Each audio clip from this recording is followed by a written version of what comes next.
Hello friends, welcome to Maruf Syria. আজকে আমরা যে ওয়েব সিরিজটি নিয়ে কথা বলবো সেটির নাম হচ্ছে JL50। এটি হিন্দি একটি ওয়েব সিরিজ, 4 পর্বের মিনি সিরিজ বলা যায়। এটি পরিচালনা করেছেন শৈলেন্দর ভায়াস। এটি সনি লিভে থেকে আমরা দেখতে পাচ্ছি। তো সনি লিভ ইতিমধ্যে দারুণ কিছু কন্টেন্ট নিয়ে হাজির হয়েছে, তার মধ্যে একটি হলো JL50। তো JL50-র মেইন থিম হলো টাইম ট্রাভেল। তো টাইম ট্রাভেলটি আসলে কিভাবে স্টোরিতে এক্সিকিউশন করা হয়েছে সেটি সম্পর্কে বলবো। এটিতে অভিনয় ছিলেন অভয় দেওল, পীযূষ মিশ্রা, পঙ্কজ কাপুর এবং আরও অনেকে। তো যাই হোক, আমরা গল্পে চলে যাই। এখানে আমরা শান্তনু নামে একজন সিবিআই অফিসারকে দেখতে পাবো, যে খবর পায় যে একটা প্লেন ক্রাশ হয়েছে। প্লেনটি তারা ধারণা করে যে কিছুদিন আগে একটি প্লেন হাইজ্যাক হয়েছিল, তো সেই প্লেনটি হবে। তারা সেই ধারণা করে এই প্লেনটি দেখতে যায়। প্লেনের ককপিট ছাড়া বাকি অংশ ক্ষতিগ্রস্ত হয়েছে। কলকাতার একটু বাইরেই প্লেনটি ক্রাশ হয়। তো মজার ব্যাপার হলো, তারা যখন প্লেনটি সম্পর্কে জানতে পারে অ্যাকচুয়ালি যে এটি আসলে JL50 প্লেন। JL50 প্লেনটি 1984 সালে, মানে আজ থেকে 35 বছর আগে কলকাতা থেকে উড্ডয়ন করেছিল, ফ্লাই করেছিল। এরপরে ওই প্লেনটির আসলে কোনো হদিস পাওয়া যায়নি। ওই প্লেনটি 35 বছর পরে এখন ক্র্যাশ করেছে। তো এটি আসলে খুব সাসপেন্সিভ। তো শান্তনু এটি নিয়ে ইনভেস্টিগেশন করা শুরু করে। পুরো প্লেনে মাত্র দুজনকে জীবিত অবস্থায় পাওয়া যায়। তারা ককপিটে ছিল। ককপিটের একজন পাইলট বিহু, আরেকজন হলো পীযূষ মিশ্র, যে রোলটি করেছে প্রফেসর সাহেব। এই দুজন, তো এই দুজনের মধ্যে তাদের একটু সন্দেহ হয় যে প্রফেসর একজন সাধারণ ফ্লাইটের লোক হয়ে তিনি ককপিটে কি করছিলেন।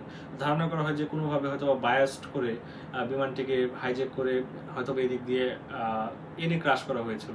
তো মেইন কোশ্চেন হলো, যারা জীবিত আছে এই দুজন, তাদের হুবহু 35 বছর আগের অ্যাড্রেস, আইডি, তাদের চেহারার গঠন, তাদের সবকিছু ঠিক 35 বছর আগের মতোই হুবহু প্রমাণ পাওয়া যায়, এবং এই ব্যাপারে কোনো সন্দেহ থাকে না। মজার ব্যাপার হলো, তাহলে এই 35 বছর প্লেনটি আসলে কোথায় ছিল? তো ইন্সপেক্টর শান্তনু এটা ইনভেস্টিগেশন করতে করতে করতে করতে একসময় টের পায় যে প্লেনটিতে টিকিট কিনেও একজন ওঠেননি। তো তার নাম হচ্ছে সুব্রত দাস। সুব্রত দাস একজন ফিজিক্সের টিচার। তো তার সঙ্গে কথা বলতে গিয়ে আস্তে আস্তে তিনি জানতে পারেন যে প্রফেসরের সাথে সুব্রত দাসের একটা সম্পর্ক আছে। একটা সময় প্রফেসর হাসপাতাল থেকে যখন পালিয়ে যান, তখন সুব্রত ধারণা করে নেয় যে আমি হয়তো সুব্রত দাসের কাছে গেলে অ্যাকচুয়াল আনসারটা পাবো। অলরেডি শান্তনু প্রফেসর সাহেবের যে ফিজিক্সের বিভিন্ন রিসার্চ পেপার সেগুলো পড়ে, সেখানে একটি প্রজেক্ট সম্পর্কে কথা বলা হয়। সেই প্রজেক্টটিতে হলো টাইম ট্রাভেল ব্যাপারে আছে, এবং যে টাইম ট্রাভেলটিতে বিমানকে নিয়ে আসলে যাওয়ার একটা প্ল্যান ছক-কষা ছিল। তো যাই হোক, সুব্রত দাস ব্যাপারটা এক্সপ্লেন করে যে প্রফেসর সাহেব আসলে অনেকদিন তার বাবার করা গবেষণাকে অনেকদিন পরে নিজেও গবেষণাতে রূপান্তরিত করে সাকসেসফুল হন।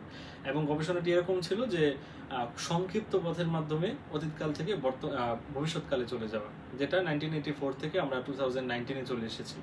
এই 35 বছর যাওয়া হয়েছে।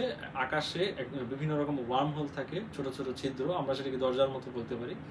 সেই দিকে ঠিক সময় এবং ঠিক অক্ষরেখা বরাবর প্লেনটি যাওয়ার কারণে সেটি টাইম ট্রাভেল করতে সক্ষম হয়েছিল, যে কারণে আমরা 35 বছর এই প্লেনটিকে দেখতে পাইনি। 35 বছর পরে সেটিকে আমরা দেখতে পেয়েছি। তো যাই হোক, এটিকে আটকাতে হবে, কারণ প্লেনটি যেহেতু ক্র্যাশ করেছে, অনেক যাত্রী মারা গিয়েছে।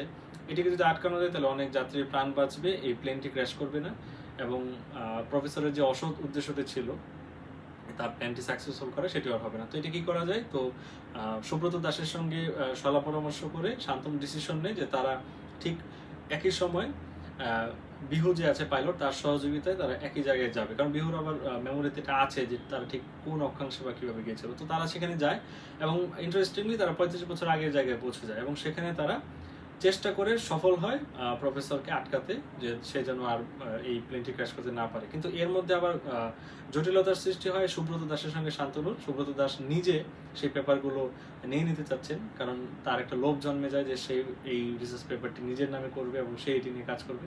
কিন্তু শান্তনুর চায় না, কারণ রং মানুষের কাছে যদি, ভুল মানুষের কাছে যদি এই রিসার্চটা পৌঁছে, তাহলে এটা আরও বড় ক্ষতি হতে পারে। তো সে সেটি পুড়িয়ে দিতে চেষ্টা করে। তো সম্পূর্ণ পুড়িয়ে দেবার আগে তাদের মধ্যে আসলে একটা কনফ্লিক্ট তৈরি হয়, এবং শান্তনু কোনোভাবে সেখান থেকে পালিয়ে বাঁচে। তো একটা নির্দিষ্ট সময়ের মধ্যে তাদেরকে আসলে একত্রিত হওয়ার কথা ছিল, কিন্তু সেই সময়টি পার হয়ে যায়। কিন্তু তারা সফল হয় প্লেনটি ক্র্যাশ হওয়ার হাত থেকে। তো মজার ব্যাপার হলো, এখন আমরা এন্ডিংয়ে চলে আসি। এন্ডিংয়ে আপনারা দেখতে পাবেন যে শান্তনুর আসলে ওই সময়টি পার হয়ে গেছে। শান্তনু ঘুম থেকে উঠেছে, সে আসলে এরোপ্লেনে। সে প্লেন থেকে, তার একজন ওয়াইফ ছিল, আমরা আগে প্রথম থেকে দেখতে পাবো, কিন্তু প্লেনে এখন যে বসে আছে সেটি অন্য একটি মেয়ে, নতুন ওয়াইফ। এবং আরেকটি শান্তনুর ব্যক্তিগত ব্যাপার এখানে আমি বলতে হয়তো ভুলে গেছি। শান্তনু কিন্তু এতিমখানায় বড় হয়েছে, এবং এতিমখানা থেকে সে অ্যাকচুয়ালি পরে সিবিআই ইন্সপেক্টর হয়।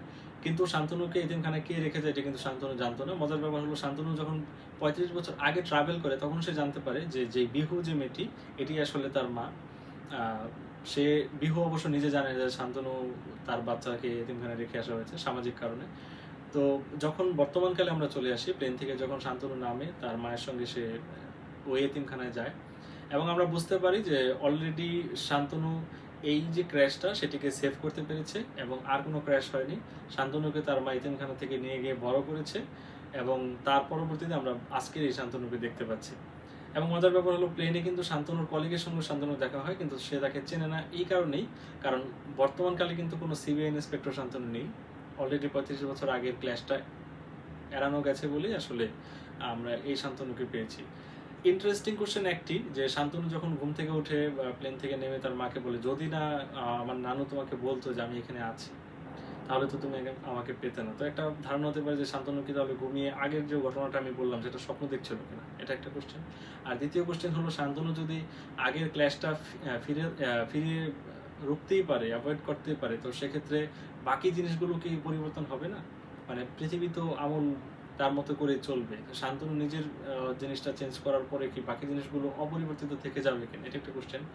আর সর্বশেষ পোস্ট ক্রেডিট টাইটেল, আমাদের যখন নামগুলো ক্রেডিটগুলোতে থাকবে তখন আপনারা দেখবেন যে সুব্রত দাস 35 বছর আগে গিয়েছে এবং সে ওই পুরা যে কাগজগুলো রিসার্চ পেপারে সেগুলো থেকে সে একটি কাগজের টুকরো কুড়িয়ে নিয়েছে এবং এরপরে কি হচ্ছে আমরা জানি না। খুব সম্ভবত এটির সেকেন্ড সিজন আসবে, সেখানে হয়তো আমরা এটি দেখতে পাবো। তো যাই হোক, এন্ডিং এক্সপ্লেন সহ JL50 এটাই ছিল স্টোরি। আপনারা যারা যারা অলরেডি দেখে ফেলেছেন তারা জানাতে পারেন আসলে আপনাদের কেমন লেগেছে এবং এক্সপ্লেনটি আপনাদের দৃষ্টিতে এক্সপ্লেনেশনটা কেমন। থ্যাংক ইউ সবাইকে।